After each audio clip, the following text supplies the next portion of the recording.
And it's the ones who've learned discipline whom God can do something with. క్రమశిక్షణ నేర్చుకున్న వారితోనే దేవుడు ఏదైనా చేయగలడు. It says if you're faithful in little things, God will entrust much to you. మీరు చిన్న విషయాల్లో నమ్మకంగా ఉంటే దేవుడు మీకు ఎంతో బాధ్యతను అప్పజెపుతాడు. But if you're unfaithful in the small little things of life, God will not entrust much to you. కానీ జీవితం యొక్క చిన్న చిన్న విషయాల్లో మీరు నమ్మకంగా లేకపోతే దేవుడు మీకు ఎక్కువ బాధ్యత అప్పజెప్పడు. So David grew up in difficulty. కాబట్టి దావీదు కష్టాల్లో పెరిగాడు. Saul grew up in wealthy home. సౌలు ఒక ధనిక కుటుంబంలో పెరిగాడు. Solomon grew up in the palace. సొలొమోను రాజభవనంలో పెరిగాడు. And the end result was terrible for both of them. వారిద్దరి చివరి స్థితి ఘోరంగా ఉంది. But David, he was a poor man's son. కానీ దావీదు ఒక పేదవాని కుమారుడు. And even after he was anointed king for 10 years, అతడు రాజుగా అభిషేకించబడిన తర్వాత కూడా 10 ఏళ్ల పాటు he had to be on the run అతడు పారిపోతూ ఉండవలసి వచ్చింది. because Saul was out to kill him. ఎందుకంటే సౌలు అతన్ని చంపాలనుకున్నాడు. He was in caves. I don't know where he got his food from. He అతడు గుహల్లో జీవించాడు. తన ఆహారాన్ని ఎక్కడి నుండి పొందాడో నాకు తెలియదు. hide in one cave and run to another cave and always. ఎల్లప్పుడూ ఒక గుహ నుండి వేరొక గుహకు పారిపోవడం.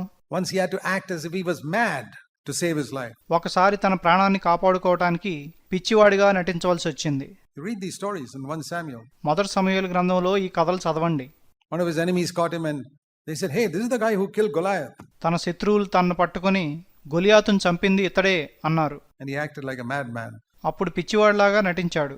And the king said, "This guy's mad. Get rid of him." వీడు పిచ్చోడు, వీడిని తరిమేయండి అని రాజు చెప్పాడు. That's how he escaped. ఆ విధంగా తప్పించుకున్నాడు. Imagine a chap who went through all this in his younger days. తన యవ్వన దినాల్లో వీటన్నిటి గుండా వెళ్లిన వ్యక్తి గురించి ఊహించుకోండి. Finally he became king. And he did so well. చివరకతడు రాజు అయ్యాడు. చాలా బాగా పరిపాలించాడు. From the age of 30 to the age of 50. Wonderful king. 30 ఏళ్ల వయసు నుండి 50 ఏళ్ల వయసు వరకు అద్భుతమైన రాజు. But when he became 50 years old, అతనికి 50 ఏళ్లు వయసు వచ్చినప్పుడు he said, "Now I can relax." ఇప్పుడు నేను విశ్రాంతి తీసుకోవచ్చు అనుకున్నాడు. We read in 2 Samuel, the time when kings went to battle, chapter 11, he stayed at home. 2 సమూయేలు గ్రంథము 11వ అధ్యాయంలో రాజులు యుద్ధానికి వెళ్లే సమయంలో అతడు ఇంటి యొద్ద ఉండిపోయాడని మనం చదువుతాము. And he was sleeping in the afternoon. మధ్యాహ్నం నిద్రపోయాడు. And when he got up from bed, at least he should have knelt down and prayed. No, he didn't. నిద్ర లేచినప్పుడు కనీసం మోకరించి ప్రార్థించి ఉండాల్సింది, కానీ చేయలేదు. He walked out on the terrace and looked at some woman bathing on the other side, and he fell into sin that messed up his life. మేడ పైకెళ్ళి స్నానం చేస్తున్న స్త్రీని చూచాడు. తన జీవితాన్నే పాడు చేసిన పాపంలో పడిపోయాడు. One event. ఒక్క సంఘటన. It came because he relaxed. అతడు విశ్రాంతి తీసుకున్నాడు కాబట్టి జరిగింది. The time when every king went to battle, he told Joab, "I'm taking a vacation now. You go." రాజులందరూ యుద్ధానికి వెళ్లే సమయంలో నేనిప్పుడు సెలవు తీసుకుంటున్నాను, నువ్వు వెళ్లి యుద్ధం చెయ్యి అని యోవాబుతో చెప్పాడు. That was his downfall. అదే అతని పతనానికి కారణమైంది. If that one day he had gone to battle instead of staying at home, you'd never have heard of David and Bathsheba, that story. ఆ ఒక్క రోజు గనుక ఇంట్లో ఉండకుండా యుద్ధం చేయడానికి వెళ్ళుంటే దావీదు బత్షెబా గురించి మనం వినుండేవారం కాదు. You know, sometimes all it takes is one day that you take one decision. కొన్నిసార్లు మీరు ఒక్క రోజులో తీసుకున్న ఒక్క నిర్ణయం పైన అంతా ఆధారపడి ఉంటుంది. And that's your whole life thereafter is ruined or messed up. ఆ తర్వాత మీ జీవితం అంతా పాడైపోతుంది. God can forgive you. Did God forgive David? Of course he did. దేవుడు మిమ్మల్ని క్షమించగలడు. ఆయన దావీదును క్షమించాడా? క్షమించాడు. God forgives everybody. దేవుడు అందరినీ క్షమిస్తాడు. But you still messed up your life. అయినప్పటికీ మీ జీవితాన్ని మీరు పాడు చేసుకున్నారు. And his children suffered because of that. దానివల్ల అతని పిల్లలు కష్టాలు పడ్డారు. He killed Bathsheba's husband. అతడు బత్షెబా భర్తను చంపాడు. His one son murdered another son of his. తన కుమారుల్లో ఒకడు మరొక కుమారుణ్ణి హత్య చేశాడు. What all? You know, we reap what we sow even when God forgives us. దేవుడు మనల్ని క్షమించినప్పటికీ మనం విత్తిన దాన్నే కోస్తాము. God can forgive us completely. దేవుడు మనల్ని పూర్తిగా క్షమించొచ్చు. But we will still reap what we have sown. అయినప్పటికీ మనం విత్తిన దాన్నే కోస్తాము. For example, you watch dirty pornographic pictures when you're young. ఉదాహరణకు మీరు యవనస్తులుగా ఉన్నప్పుడు అశ్లీల చిత్రాలను చూస్తారు. And you watch them secretly, whatever it is, it goes into your mind. మీరు వాటిని రహస్యంగా చూస్తారు. అవి మీ మనసులోకి వెళ్ళిపోతాయి. And you know, sexual images stay in your mind forever. అశ్లీల దృశ్యాలు మీ మనసును ఎప్పటికీ పాడు చేస్తాయని మీకు తెలుసా? The things that you study in college, you forget. You wonder why. మీరు కాలేజీలో చదువుకున్న వాటిని మర్చిపోతారు. ఎందుకో మీకు తెలియదు. Why is it an examination time I can't remember, whereas that sexual image stays so? పరీక్ష సమయంలో చదివినవి నాకెందుకు గుర్తురావు? అశ్లీల చిత్రాలు ఎందుకు గుర్తుంటాయి? Because there's something within you that's drawn to those images. ఎందుకంటే ఆ చిత్రాలకు ఆకర్షింపబడేది మీలో ఏదో ఉంది. There's nothing within you that's drawn to physics and biology and all that. So మీలో ఏది కూడా ఫిజిక్స్కు బయాలజీకు ఆకర్షించబడదు. we got to be careful about those things that our body has got a desire for. మన శరీరం కోరుకునే వాటి విషయంలో మనం జాగ్రత్తగా ఉండాలి. And those dreams will haunt you for years. ఆ కలలు మిమ్మును ఏళ్ల తరబడి ఇబ్బంది పెడతాయి. That's why you got to be careful. అందుకనే మీరు జాగ్రత్తగా ఉండాలి. You can't do anything about the past where you've ruined your mind. మీరు గతంలో మీ మనసును పాడు చేసుకున్న దాన్ని బట్టి ఏమీ చేయలేరు. But be careful in the future. కానీ భవిష్యత్తులో జాగ్రత్తగా ఉండండి. That you don't put more rubbish into your mind. మీ మనసులో ఇంకా చెత్తను పెట్టుకోకండి. Because it'll be there. ఎందుకంటే అది ఉండిపోతుంది. I'll tell you something about memory. జ్ఞాపక శక్తి గురించి మీకు ఒక విషయం చెప్తాను.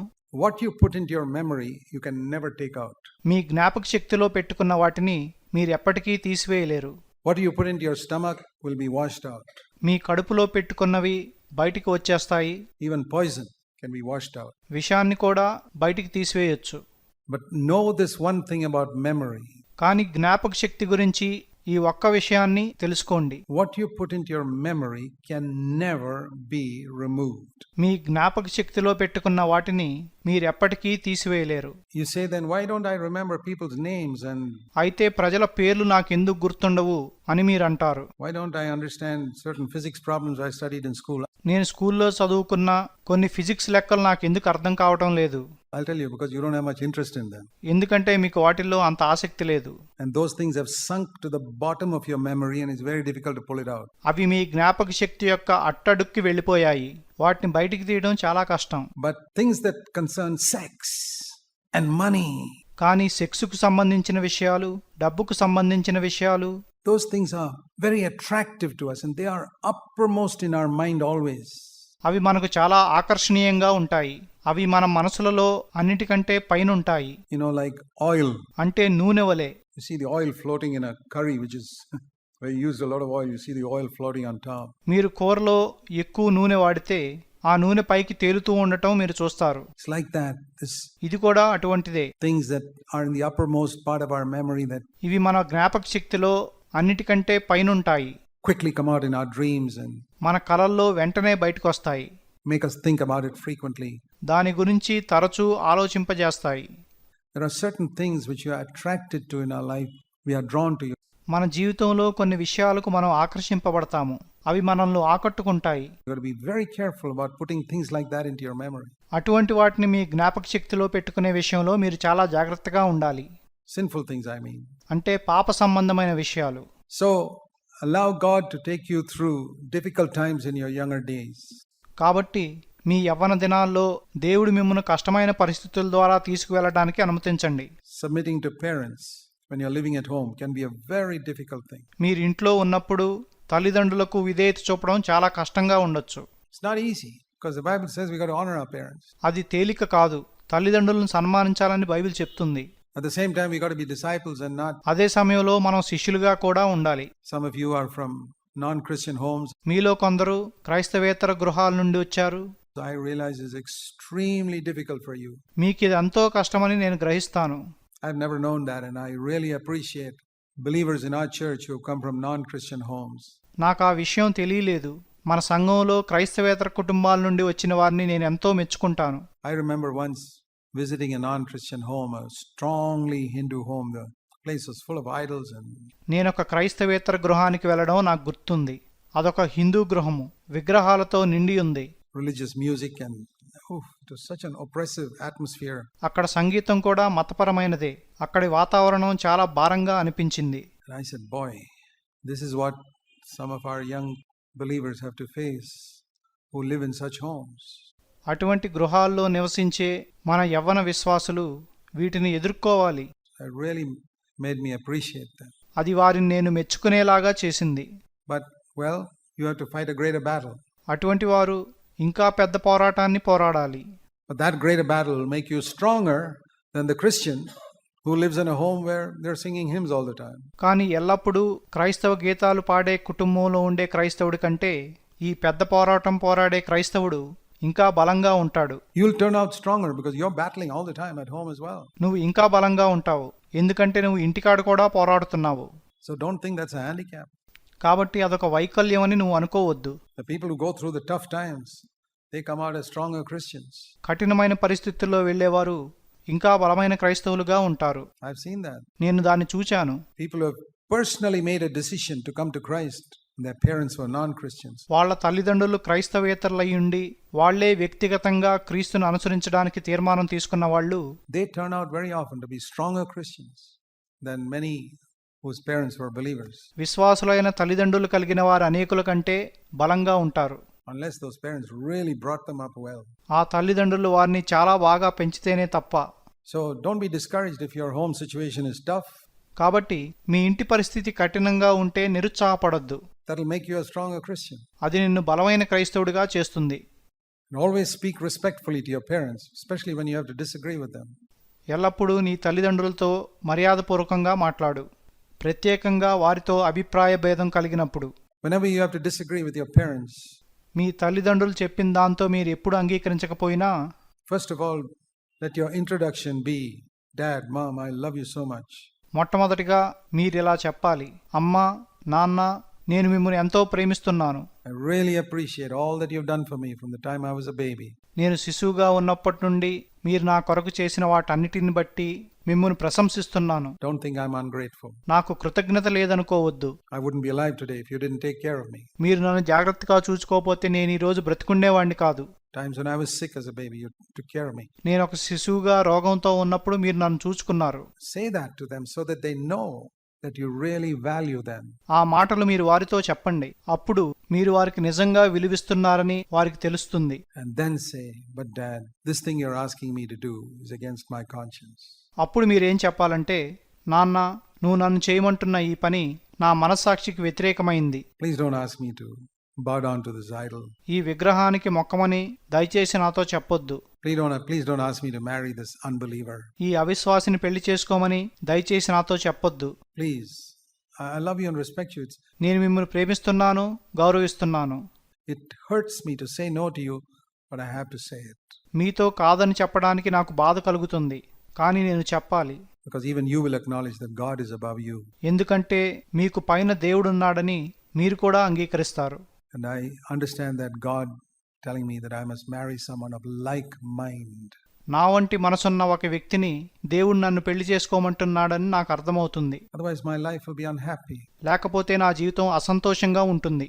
So when your parents encourage you to marry someone who is not really a godly person, నిజంగా దైవభక్తి లేని ఒక వ్యక్తిని పెళ్లి చేసుకోమని మీ తల్లిదండ్రులు మిమ్మల్ని ప్రోత్సహించినప్పుడు you ask them, Dad, Mom, do you want me to be unhappy all my life? అమ్మా, నాన్న, నా జీవితకాలం అంతా నేను సంతోషం లేకుండా ఉండాలనుకుంటున్నారా?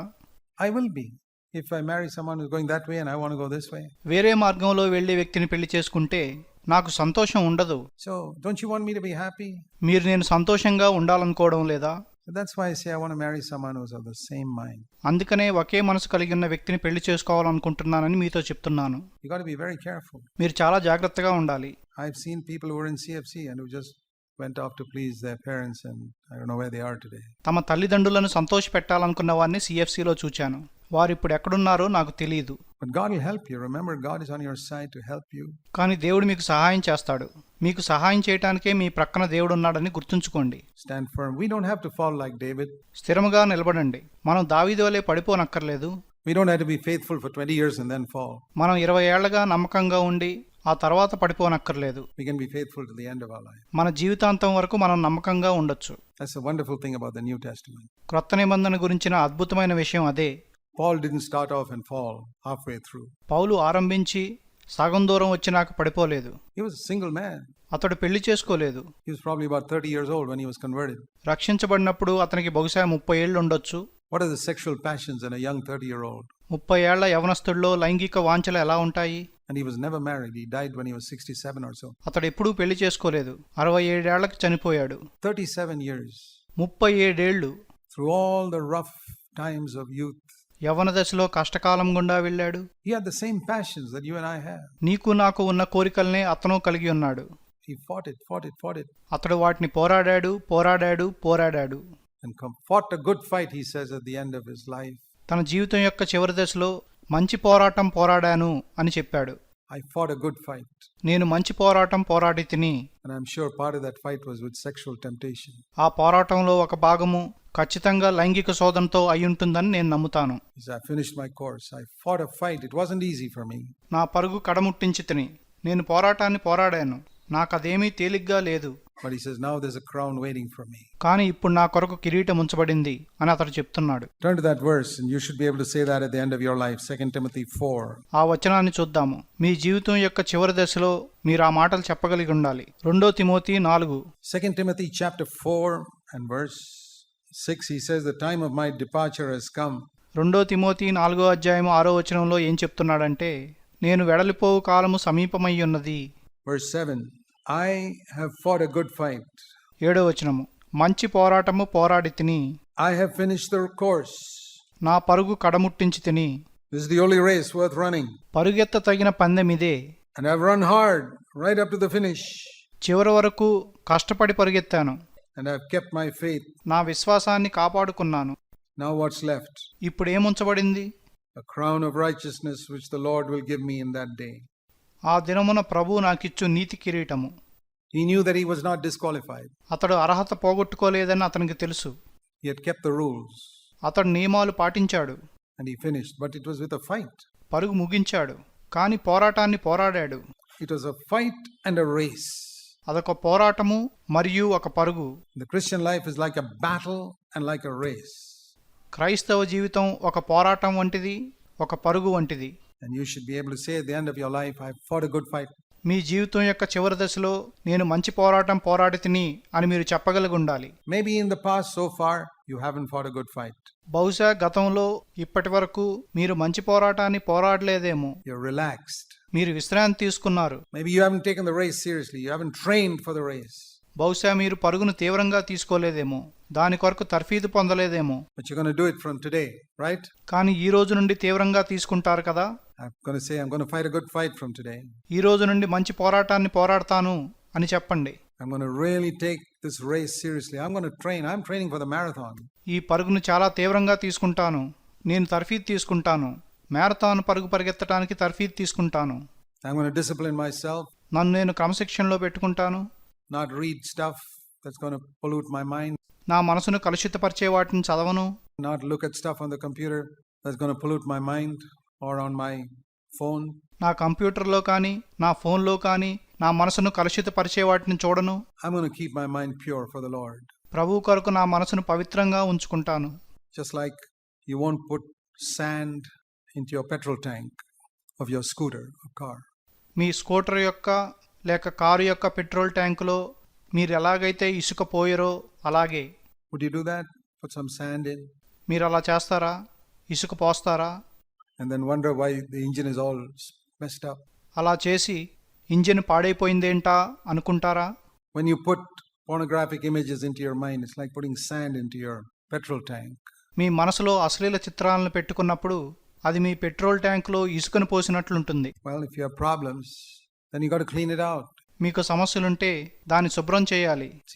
It's easy to clean out a petrol tank, but you cannot clean out your memory. Petrol ట్యాంకును శుభ్రపరచడం తేలికే, కానీ మీ మనసును మీరు శుభ్రపరచలేరు. It'll be there forever. అది ఎప్పటికీ అలాగే ఉండిపోతుంది. The only thing you can do is make those thoughts sink right to the bottom. మీరు చేయగలిగిన ఒకే ఒక పని ఏంటంటే ఆ తలంపులు అడుక్కు వెళ్ళిపోయేటట్లు చేయగలరు. And put better thoughts on top. వాటిపైన మంచి తలంపులు పెట్టుకోవాలి. Thoughts of God's word, meditation on God's word.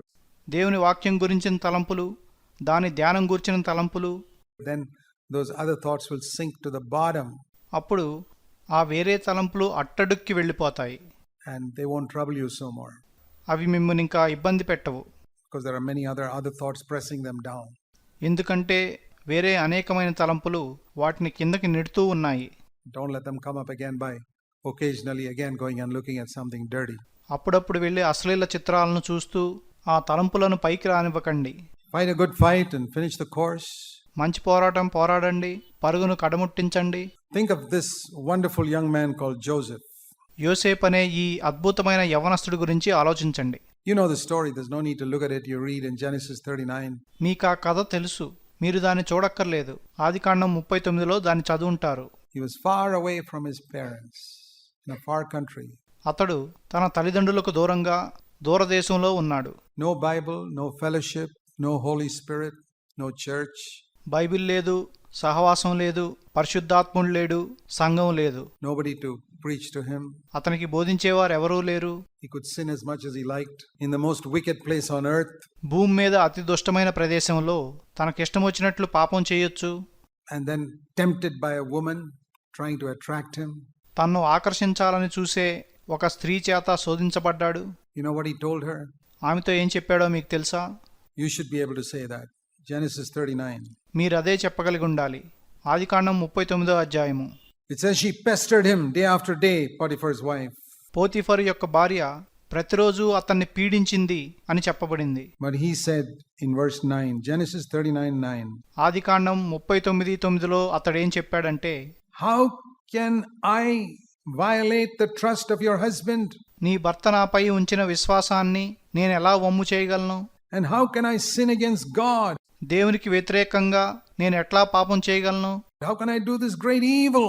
ఇంత ఘోరమైన దుష్కార్యాన్ని నేను ఎలా చేయగలను? Imagine a young man, probably around 20 years old. ఊహించుకోండి, బహుశా 20 ఏళ్ల యవనస్తుడు. The passions of youth, nobody to catch him. యవనేచ్ఛలున్నాయి, అతన్ని పట్టుకునేవారు ఎవరూ లేరు. He can sin secretly. అతడు రహస్యంగా పాపం చేయొచ్చు. Have you been in situations like that? నువ్వు అటువంటి పరిస్థితుల్లో ఎప్పుడైనా ఉన్నావా?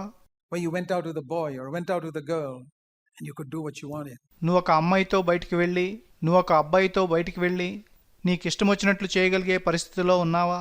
Maybe just a little bit. బహుశా కొంచెమే చేసావేమో. Here was a young man who said no. చెయ్యను అని చెప్పిన యవ్వనస్తుడు ఇక్కడున్నాడు. He didn't have the understanding you get in CFC. మీరు సిఎఫ్సిలో పొందే గ్రహింపు అతనికి లేదు. That teaches us you don't need all this CFC understanding and messages to be kept from sin. మీరు పాపం చేయకుండా ఉండాలంటే సిఎఫ్సిలో ఉండే గ్రహింపు, వర్తమానాలు అవసరం లేదని అది మనకు నేర్పిస్తుంది. You just need to fear God. మీరు కేవలం దేవునికి భయపడాలి. If you don't fear God, all the knowledge of CFC will not help you to stay away from sin. మీరు దేవునికి భయపడకపోతే సిఎఫ్సిలో మీరు పొందే జ్ఞానమంతా పాపం చేయకుండా మిమ్మల్ని ఆపదు. A little bit of fear of God is better than all this Bible knowledge. ఈ Bible జ్ఞానం అంతటి కంటే కొంచెం దేవుని భయం కలిగి ఉండటమే శ్రేష్టమైంది. What did he have? No knowledge of the Bible. There was no Bible those days. అతనికి ఏముంది? బైబిల్ జ్ఞానం లేదు. ఆ రోజుల్లో బైబిలే లేదు. But he feared God. కానీ అతడు దేవునికి భయపడ్డాడు. The little bit he learned about God from his father Jacob by the time he was 17 when he left home.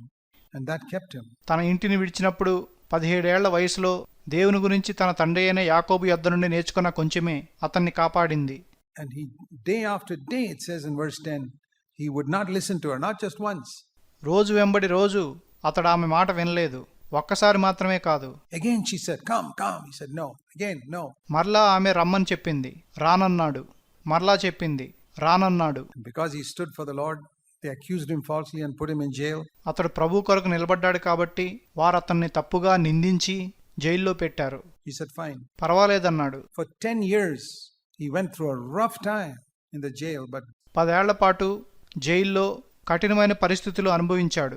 God had his eye on him. దేవుడు అతని మీద తన కనుదృష్టి నుంచాడు. Do you think if God sees somewhere in the world some young man whom nobody knows about standing for him?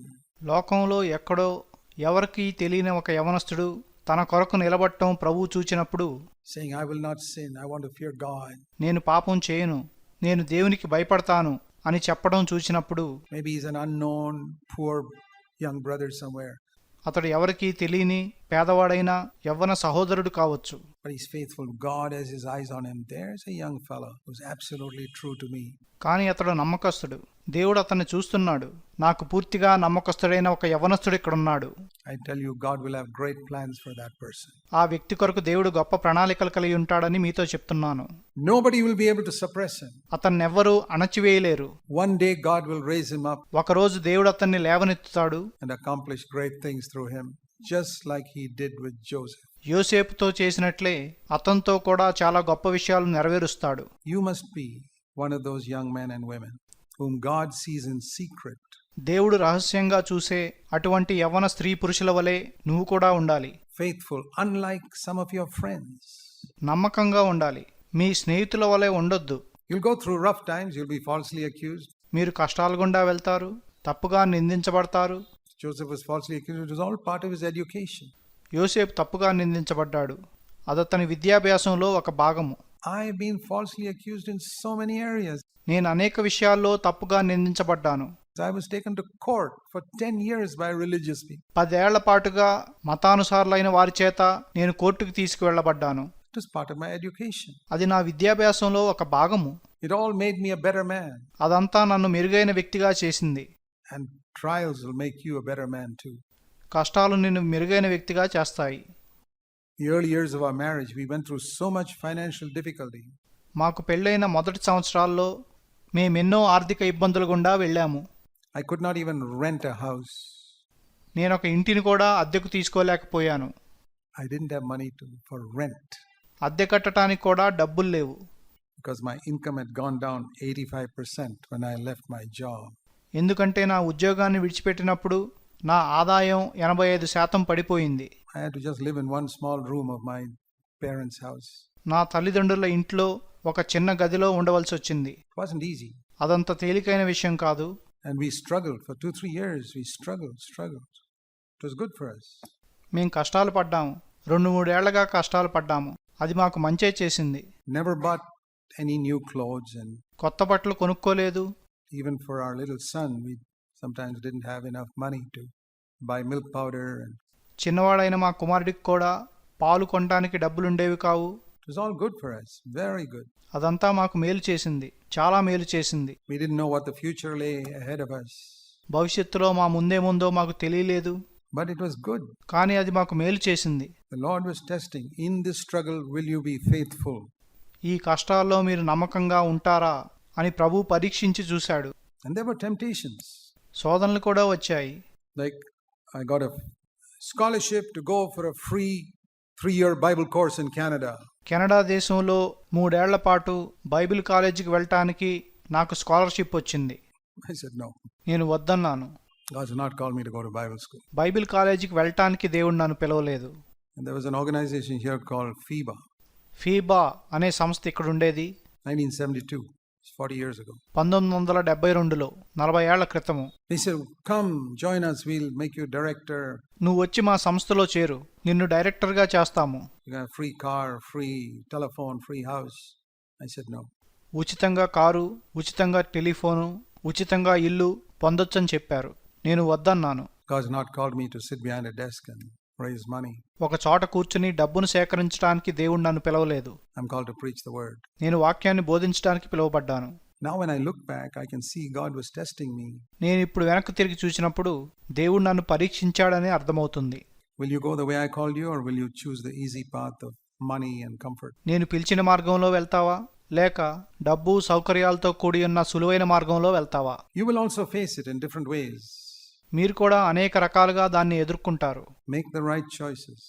సరైన ఎంపికలు చేసుకోండి. You know, when I look back on my life, నా జీవితాన్ని నేను తిరిగి చూసుకున్నప్పుడు I can say that it was a life full of many forks.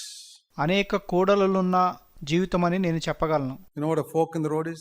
రోడ్డులో ఒక కూడలంటే ఏంటో మీకు తెలుసా? You come and then you find a fork, one going this way, one going that way. కూడలంటే ఒకటి ఈ దిక్కు వెళ్తుంది, ఒకటి ఆ దిక్కు వెళ్తుంది. It's very important which one you take. మీరు ఏ దిక్కులో వెళ్తారో చాలా ముఖ్యమైన విషయం. And you take the right one, you come to another fork. మీరు సరైన దిక్కులో వెళ్తే ఇంకో కూడల దగ్గరికి వస్తారు. And you go further along the right path, another fork. మళ్ళీ సరైన దిక్కులో వెళ్తే మరొక కూడలి వస్తుంది. And another fork. And I can see that my whole life was just a number of forks in the road. అటువంటివి అనేకమైనవి వస్తాయి. నా జీవితంలో అటువంటివి అనేకమైనవి వచ్చాయని నేను చెప్పగలను. And boy, am I thankful that I took the right ones.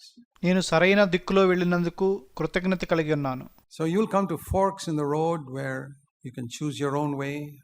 కాబట్టి మీరు కూడా రోడ్డు మీద వెళ్తున్నప్పుడు కూడలి యొద్దకు వస్తారు. అక్కడ మీ సొంత మార్గాన్ని ఎంచుకోవచ్చు. Which is easy. అది తేలికైన మార్గము. All other believers will tell you, hey, why don't you go? This is all right. Everybody does it. ఇతర విశ్వాసులంతా ఇలా ఎందుకు వెళ్ళకూడదు, అందరూ వెళ్తున్నారు కదా అంటారు. Or the more difficult path of the way that what Jesus would do. లేక కష్టమైన దారిలో వెళ్ళొచ్చు, యేసు వెళ్లే దారిలో. And it may be difficult, it's a lonely path.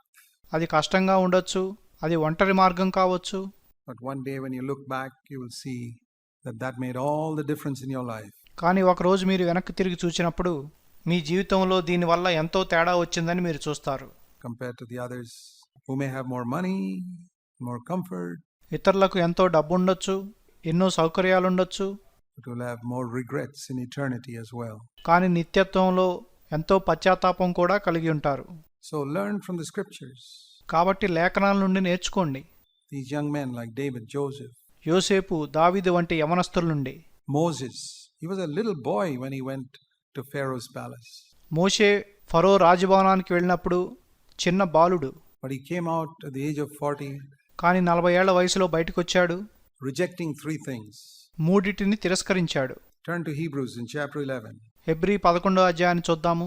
Hebrews 11. హెబ్రీలకు రాసిన పత్రిక 11వ అధ్యాయము. When Moses was grown up, verse 24. Hebrews 11:24. Moshe పెద్దవాడైనప్పుడు. హెబ్రీలు 11:24. When Moses was grown up, Moshe పెద్దవాడైనప్పుడు there were 3 things he refused. అతడు 3 విషయాలు వద్దనుకున్నాడు. Number 1. మొదటి విషయం, he refused the honor of the world, to be the son of Pharaoh's daughter. లోకం యొక్క ఘనతను వద్దనుకున్నాడు. ఫరో కుమార్తె యొక్క కుమారుడిగా ఉండటం. Egypt was the world's superpower those days. ఆ రోజుల్లో ఐగుప్తు లోకంలో అగ్రరాజ్యము. And to be known as the son of Pharaoh's daughter was about the greatest honor you could get. ఫరో కుమార్తె యొక్క కుమారుడు అనిపించుకోవడం అతి గొప్ప ఘనత. He said, "No, I am not the son of Pharaoh's daughter."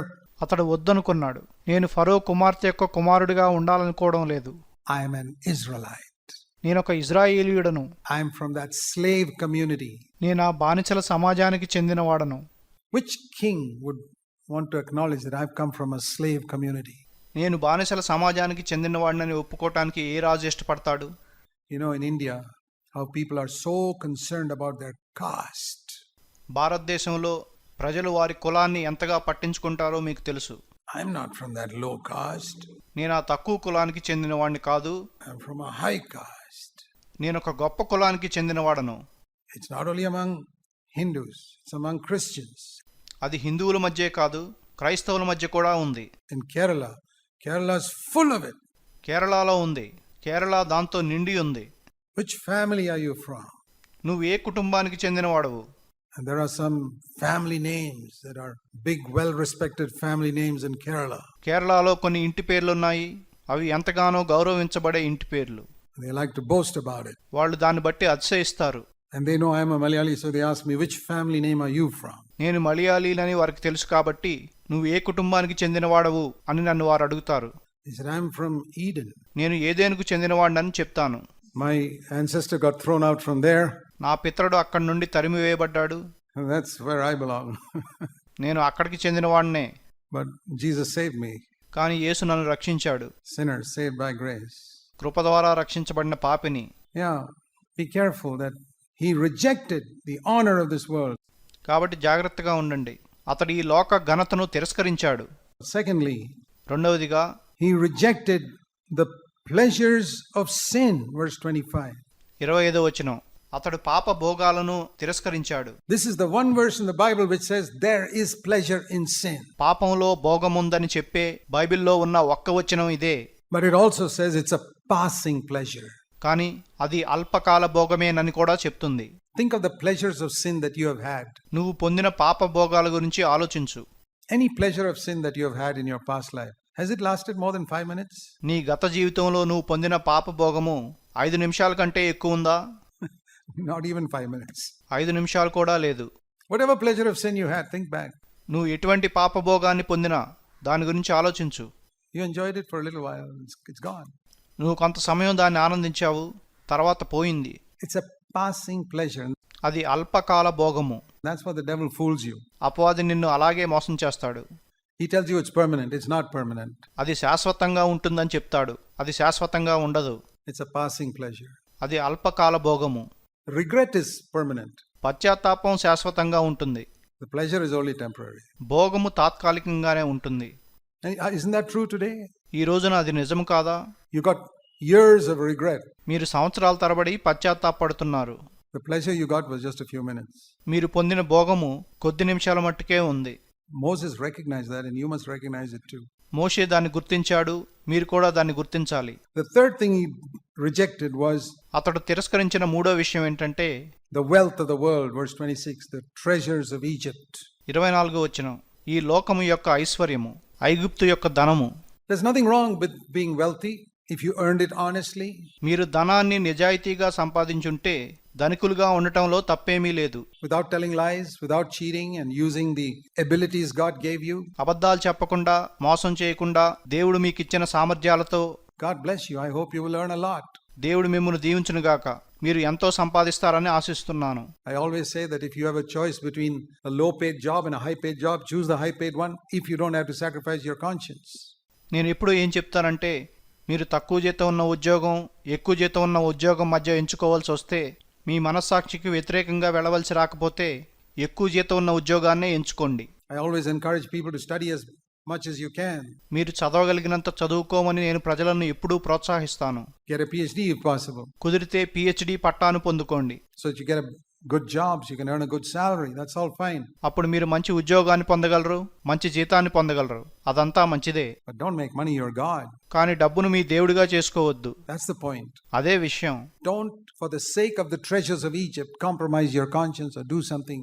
ఐగుప్తు ధనాని కొరకు మీ మనసాక్షికి వ్యతిరేకంగా వెళ్ళొద్దు, లేక అటువంటిది ఏదైనా చెయ్యొద్దు. Where you don't have enough time for God now. అలా చేస్తే మీకు దేవుని కొరకు సరిపడా సమయం ఉండదు. Have you heard the story of that businessman? It's probably not a true story, but it's a parable. ఒక వ్యాపారవేత్త గూర్చిన కథను మీరు విన్నారా? అది నిజమైన కథ కాకపోవచ్చు, అది ఒక ఉపమానము. Of this businessman who's very active in Christian work in the church. ఒక వ్యాపారవేత్త క్రైస్తవ పనిలో, సంఘంలో చాలా చురుగ్గా పనిచేసేవాడు. But his business began to prosper, and as the business prospered, he attended less and less meetings in the church. కానీ అతని వ్యాపారం అభివృద్ధి చెందినప్పుడు అతడు సంఘంలో కూటాలకు హాజరవటం తగ్గించేశాడు. Till sometimes now on Sunday also he couldn't come every Sunday. అప్పుడప్పుడు ఆదివారం కూడా వచ్చేవాడు కాదు. You try and come 2-3 Sundays and gradually it became 2 Sundays a month. నెలకు 2-3 ఆదివారాలు వచ్చేవాడు, తర్వాత నెలకు 2 ఆదివారాలే వచ్చేవాడు. Because business was so. ఎందుకంటే వ్యాపారం ముఖ్యం అయిపోయింది. Finally 1 Sunday a month, 1 Sunday in 2 months he would come to church. చివరిగా నెలకు ఒక ఆదివారము, 2 నెలలకు ఒక ఆదివారము వచ్చేవాడు. And the elders would see him. Yeah, he says, yeah, I'll come, very busy. పెద్దలు అడిగినప్పుడు వస్తాను, నాకు తీరిక లేదు అంటూ ఉండేవాడు. One day he had 3 sons. One day a poisonous snake bit one of his sons. అతనికి 3 కుమారులు ఉన్నారు. ఒకరోజు ఒక విషపూరిత పాము అతని కుమారుల్లో ఒకరిని కాటువేసింది. And the doctor, it is very bad, and the doctor said, I don't have much hope. పరిస్థితి విషమించింది. డాక్టర్లు అంత నిరీక్షణ లేదని చెప్పారు. Because the poison has spread all over the body. ఎందుకంటే విషం శరీరం అంతా వ్యాపించింది. And then he called for the elder of the church. అప్పుడు సంఘ పెద్దను పిలిపించాడు. So the elder was a wise man. ఆ సంఘ పెద్ద జ్ఞానము గలవాడు. He said, please pray. ప్రార్థన చేయమని అడిగాడు. He said, Lord, thank you for this snake. అతడు ఇలా ప్రార్థించాడు, ప్రభువా, ఈ పామును బట్టి నీకు వందనాలు. What I could not do in 6 months, the snake has accomplished in 2 minutes. నేను 6 నెలల పాటుగా చేయలేకపోయిన పనిని ఈ పాము 2 నిమిషాల్లో చేసింది. Made them think about you. వీళ్లను నీ గురించి ఆలోచించేలాగా చేసింది. Now send 2 more snakes to bite the other 2 sons also. ఇప్పుడు మిగతా 2 కుమారులను కాటువేయటానికి ఇంకా 2 పాములను పంపు. And then heal all of them. ఆ తర్వాత వాళ్ళందరినీ స్వస్థపరచు. So that they'll never have to be reminded again about you. అప్పుడు వారికి ఇంకెప్పుడు నీ గురించి ఎవరో గుర్తు చేయక్కర్లేదు. It's a parable. ఇదొక ఉపమానము. But learn a lesson from it. కానీ దాని నుండి ఒక పాఠం నేర్చుకోండి. That don't wait till some calamity hits before you think about God. మీరు దేవుడి గురించి ఆలోచించే ముందు ఒక ఉపద్రవం వచ్చే వరకు వేచి ఉండకండి. Don't pursue after wealth to such an extent that the spiritual things in your life get crowded. మీ జీవితంలో ఆత్మ సంబంధమైన విషయాలను అణచివేయనంతగా ధనాన్ని వెంటాడవద్దు. Moses made a decision. మోషే ఒక నిర్ణయం తీసుకున్నాడు. And he had been trained only for a few years by his mother at home, and he remembered it at the age of 40. అతడు ఇంటికాడ తన తల్లి చేత కొద్ది సంవత్సరాలు మాత్రమే తర్ఫీదు చేయబడ్డాడు. కానీ 40 ఏళ్ల వయసులో దాన్ని గుర్తుంచుకున్నాడు. I don't want honor in the world. I don't want sin. నాకు లోకంలో ఘనత వద్దు, నాకు పాపం వద్దు. I don't want money. I want to live for God. నాకు డబ్బులొద్దు, నేను దేవుని కొరకు జీవించాలనుకుంటున్నాను. You know, you wonder why Moses became such a great leader. Here's the secret. మోషే అంత గొప్ప నాయకుడు ఎలా అయ్యాడా అని మీరు అనుకుంటారు. ఇదే రహస్యం. You can be one too, brothers and sisters. సహోదర సహోదరీలారా, మీరు కూడా అలా ఉండొచ్చు. You sisters, you're like that. God will give you a godly man as your husband one day. సహోదరీలారా, మీరు అలా ఉంటే దేవుడు ఒక రోజు ఒక భక్తిపరుడైన వ్యక్తిని మీకు భర్తగా ఇస్తాడు. And together you can have a ministry. మీరు కలిసి ఒక పరిచర్యను కలిగి ఉండొచ్చు. Not a full-time ministry. అది పూర్తికాల పరిచర్య కాదు. I think the days for full-time ministry are over in India. భారతదేశంలో పూర్తికాల పరిచర్య చేసే రోజులు అయిపోయాయని నేను అనుకుంటాను. The best way to serve God today is earning your own living and being active in the work of the Lord. ఈ రోజు దేవుణ్ణి సేవించడానికి శ్రేష్టమైన మార్గము మీ జీవనోపాధిని మీరు సంపాదించుకొని ప్రభువు పనిలో చురుగ్గా పనిచేయడం. Where your job is only a means of supporting yourself. మీ ఉద్యోగం మిమ్మల్ని మీరు పోషించుకోవడానికి మాత్రమే. And your main job is building the church. మీ ప్రధానమైన పని సంఘాన్ని కట్టడం. You have a great inheritance in CFC. మీకు సిఎఫ్సిలో గొప్ప స్వాస్థ్యం ఉంది. I never had it when I was your age. నాకు మీ వయసు ఉన్నప్పుడు నాకు అది లేదు. Nobody got up in a pulpit and taught me the things you've heard here for the last years that you've been here. మీరిక్కడున్న సంవత్సరాల్లో మీరు విన్న సంగతులను నాకెవరూ ప్రసంగ వేదిక మీద నుండి బోధించలేదు. You're very blessed. To whom God has given more, He will expect more. మీరు చాలా ధన్యులు. దేవుడు ఎవరికైతే ఎక్కువ ఇస్తాడో వారి నుండి ఎక్కువ ఎదురు చూస్తాడు. You can become very spiritual. మీరెంతో ఆత్మ సంబంధమైన వారిగా ఉండొచ్చు. You have heard things that I began to understand only when I was 35 or 40 years old. నాకు 35 లేక 40 సంవత్సరాల వయసప్పుడు మాత్రమే అర్థమైన విషయాలు మీరు వింటున్నారు. And you're understanding it when you're 17 or 20. మీరు 17-20 ఏళ్లకే వాటిని అర్థం చేసుకుంటున్నారు. But I hope therefore you will overtake me spiritually. కాబట్టి మీరు ఆత్మీయంగా నన్ను దాటిపోతారని ఆశిస్తున్నాను. Because you're hearing it at an earlier age. ఎందుకంటే చిన్న వయసులోనే మీరు వాటిని వింటున్నారు. But I don't think you will. కానీ దాటిపోతారని నేను అనుకోవడం లేదు. Because I'm running very fast. ఎందుకంటే నేను చాలా వేగంగా పరిగెడుతున్నాను. And I don't know whether you'll catch up with me. మీరు నన్ను అందుకుంటారో లేదో నాకు తెలియదు. I hope you will. మీరు అందుకుంటారని ఆశిస్తున్నాను. I sincerely wish you'll go ahead of me. మీరు నన్ను దాటిపోతారని యథార్థంగా కోరుకుంటున్నాను. Well, you got to run pretty fast if you want to go ahead of me, I'll tell you that. కానీ మీరు నన్ను దాటిపోవాలంటే మీరు చాలా వేగంగా పరిగెత్తాలి. Spiritually, I run pretty fast. ఆత్మీయంగా నేను చాలా వేగంగా పరిగెడతాను. So I want to encourage you, go that way. Let's pray. కాబట్టి మీరు ఆ మార్గాన వెళ్ళాలని ప్రోత్సహిస్తున్నాను. ప్రార్థన చేసుకుందాం. Let's bow our heads in prayer. ప్రార్థనలో మన తలలు వంచుదాం. Take some decisions while you're bowed before God. మీ తలలు వంచినప్పుడు కొన్ని తీర్మానాలు తీసుకోండి. And say, Lord, I want to take some hard decisions right now. ప్రభువా, నేను కొన్ని కఠినమైన నిర్ణయాలు తీసుకోవాలనుకుంటున్నాను. I can't keep them without your help, Lord. నీ సహాయం లేకుండా నేను వాటిని పాటించలేను. But I want you to fill me with the Holy Spirit. నీ పరిశుద్ధాత్మతో నన్ను నింపమని కోరుకుంటున్నాను. And help me to remind myself of these decisions tomorrow and every day. నేను తీసుకున్న ఈ తీర్మానాలను రేపు ప్రతిరోజు గుర్తు చేసుకోవటానికి నాకు సహాయం చేయి. To daily remind myself I have to take up the cross. నేను అనుదినము సిలువనెత్తుకోవాలని గుర్తు చేసుకోవటానికి నాకు సహాయం చేయి. That's the way all the great men of God and women of God have walked all these years. గొప్ప దైవజనులు దైవజనురాళ్ళు ఈ సంవత్సరాలన్నిట్లో ఆ మార్గంలోనే వెళ్లారు. Daily reminder. ప్రతిరోజు గుర్తు చేయి. This is the way I've got to go. ఈ మార్గంలోనే నేను వెళ్ళాలని. I'm not going to walk the way of other Christians. ఇతర క్రైస్తవులు నడిచిన దారిలో నేను నడవను అని దేవునితో చెప్పండి. God bless you all. Heavenly Father, దేవుడు మిమ్మల్ని అందరినీ దీవించుగాక. పరలోకపు తండ్రి, I think of these wonderful young people here. ఇక్కడ ఉన్న అద్భుతమైన యవనస్తుల గురించి ప్రార్థిస్తున్నాను. Oh, how the devil would like to get them and mess up their life. అపవాది వారిని పట్టుకుని వారి జీవితాలను పాడు చేయాలని చూస్తున్నాడు. Please protect them. దయచేసి వారిని సంరక్షించు. Help them to be true. వాళ్ళు యథార్థంగా ఉండటానికి సహాయం చేయి. Help them to know, first of all, that they are your children, that you got a plan for their lives. వారు నీ బిడ్డలని, వారి జీవితాల కొరకు ఒక ప్రణాళిక కలిగి ఉన్నావని వారు మొట్టమొదటిగా తెలుసుకున్నట్లు చేయుము. Their sins are forgiven and వారి పాపాలు క్షమించబడ్డాయని, you're accepted them because you want to fulfill a plan for their lives. వారి జీవితాల్లో ఒక ప్రణాళిక నెరవేర్చాలని నువ్వు వారిని అంగీకరించావని వారు తెలుసుకునేటట్లు చేయుము. Help them not to get discouraged when they fall, వాళ్ళు పడిపోయినప్పుడు నిరుత్సాహపడకుండా వారికి సహాయపడుము. but to get up like little children get up when they fall. చిన్నపిల్లలు పడినప్పుడు ఎలా లేస్తారో వాళ్ళు లేచుటకు, And learn to walk. నడవటం నేర్చుకొనుటకు. Please help everyone here, Lord. ఇక్కడున్న ప్రతి ఒక్కరికి సహాయపడుము. I want every one of these young men and women to grow up to be men and women of God. ఇక్కడున్న ప్రతి యవ్వన స్త్రీ పురుషుడు దైవజనులు కావాలని నేను కోరుకుంటున్నాను. And I know that can be true if you're faithful. వారు నమ్మకంగా ఉంటే అది నిజమవుతుందని నాకు తెలుసు. Bless them. In Jesus' name, Amen. వారిని దీవించు. యేసునామమున అడుగుచున్నాను. ఆమెన్. Thank you. మీకు నా వందనాలు.